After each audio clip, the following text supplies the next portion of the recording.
Hi, I'm Matt from Tubby Tarot. Welcome to my channel. I read an interesting article a little while ago about plants, and when you're cutting plants down, or specifically when you're mowing the lawn, you get that incredible sort of newly cut grass smell, that newly cut lawn smell, and it reminds me of my childhood, because we lived in, when I was very young, we lived in quite a big house, and my dad used to go out and cut the grass and cut the lawn and stuff. And whenever I smell that newly cut lawn, newly cut grass smell, it brings back so many memories. And then I watched this YouTube video, and I was horrified, because they say in this video that smell that you're smelling is actually a chemical reaction that the grass has when you cut it. It's kind of like the grass is screaming. God, does that even... To me, it's like a horror movie, okay? Like when you cut the grass smell is actually the grass giving off pheromones, giving off the smell in horror, in agony, and it's like the grass is screaming. Now look, I don't really know if this is true or not. I'm sure there are many of you out there who can enlighten me, and I'd love you to comment down below and maybe have a little bit of a discussion amongst yourselves and with me about this phenomenon. But it got me kind of thinking, are plants actually sentient? Do they have feelings? Do they have memory?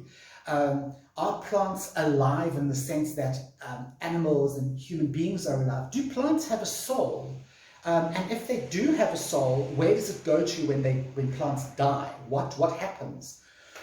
All of these thoughts went through my mind, and I was just thinking to myself, like, wow, this is really deep and really intense. And then an old memory stirred in the back of my mind. And it was a memory of a book that I read. Oh my God, I think I was like in grade 8 or 9, standard 6 or 7. And it was a book called Supernature, and I don't even know who it was by. The guy wrote a couple of books. And this book was called Supernature, and it was all about plants and even eggs having this like reaction. One of the experiments, he did all these experiments. One of the experiments where he took a plant. I don't know what plant it was. Let's say it was a palm tree, okay? And he took this palm tree into a room, and he got a whole lot of people to go into the room, and each person, it was a blind test, so the people didn't know who they were, and nobody could see into the room, and one of those people had to trash and stomp and rip that palm tree to shreds. Nobody knew who it was. Then what they did was they took the crushed palm tree out, and they put another palm tree in, okay? And they let the same people just walk into the room. And they'd attached like EKG or ECG machines to this plant. Now, please, I don't know how true this is, but this was in the book, and I thought it was very fascinating. They attached these things to the plant, and when the person that had destroyed the other plant walked in, this plant gave off like a spark of energy, as if it actually had recognized that this was the person that had killed the other plant. Recognized, I'm assuming, the energy that had gone into the killing, blah, blah, blah. I had no idea how it worked. But that was really fascinating for me. On a side note, they also used eggs, hen's eggs, raw eggs. And what they did was they had a whole lot of eggs, and one by one, they dropped the eggs into boiling water. And somehow or other, the eggs that were about to be dropped into the water actually gave off this like almost a scream of energy, because they knew what was going to happen to them. I remember this book so clearly, and it's a book that I was fascinated with when I first read it, and then I completely forgot about it. You know what happens when you read stuff. But it just made me think, when I read this article about plants being sentient, it just made me think of this book, and like, wow, I remember that. And how do I feel about that? How do you feel about it? Do you agree that plants have feelings? Plants have emotion? I personally do. I believe that they definitely have perhaps not a nervous system the same way that we do and animals do, but I definitely do believe that they have like some kind of ability to feel. Does that make sense? Kind of makes sense to me.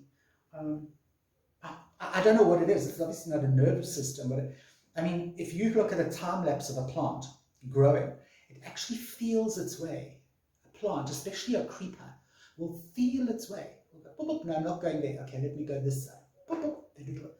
You can actually see the plant almost walking or crawling or creeping in a certain way, like a pathway.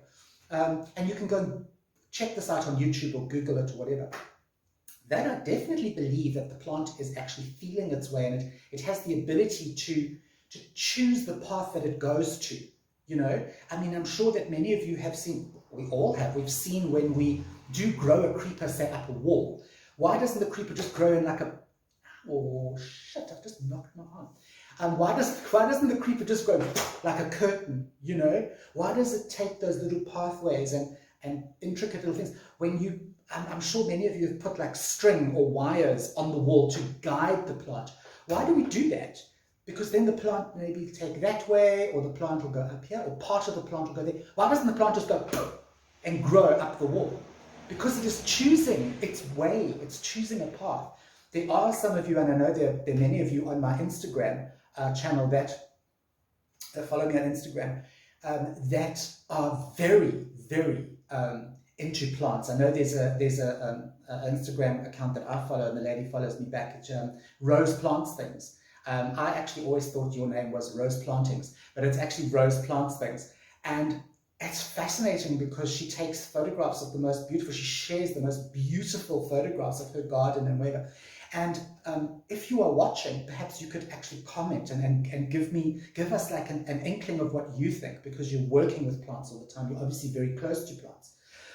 So what do you guys think? Is this something that is just like weird, out of this world, kind of like it's like aliens and like thinking about UFOs? Do you think it's like a conspiracy kind of thing? Or do you believe that plants actually have feelings? So when we cut them down, they give off this pheromone or hormone or whatever it is, that is actually the plant screaming. I find that very, very disturbing, and I think the more you think about it, the more disturbing it becomes. I'm never ever mowing my lawn again, okay? When my garden service comes in, I tend to go to the shops because I don't want to hear my plants screaming. But I just thought that was something very interesting to share with you guys, and to not even really discuss it, just like kind of share it with you and ask your opinions. What do you think? Yeah, I don't believe plants have a soul, but I definitely do believe that they have feelings of their own sort, you know, and they definitely have an ability to make choices of where they're going to grow and how they're going to grow. So leave me a comment down below, let me know what you think, and let's have a discussion about this between everyone. Keep it nice and clean, please. Don't start talking about naughty plants and things like that, and don't fight. But yeah, let me know what you think. I'm Matt from Tummy Tarot, and I will see you when I see you, when you join me again. Bye.